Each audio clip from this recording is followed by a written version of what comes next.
How to lay out a concealed hinge. So I determined my height, and I'm going to do is strike a line down here like that, and then what you do is take your hinge, place the hinge up against the side, and that's how much you have to come off the edge.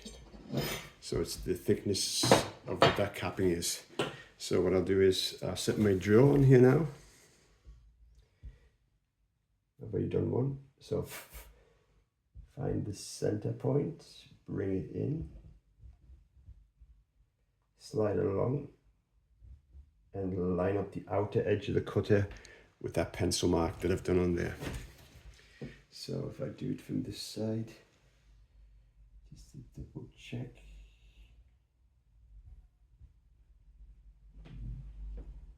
There's my mark, push down a little harder, start the drill up.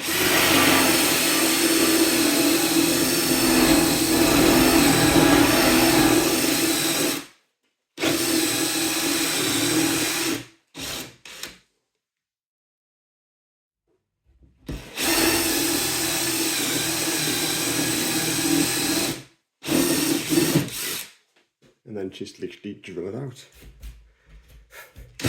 Very dusty job.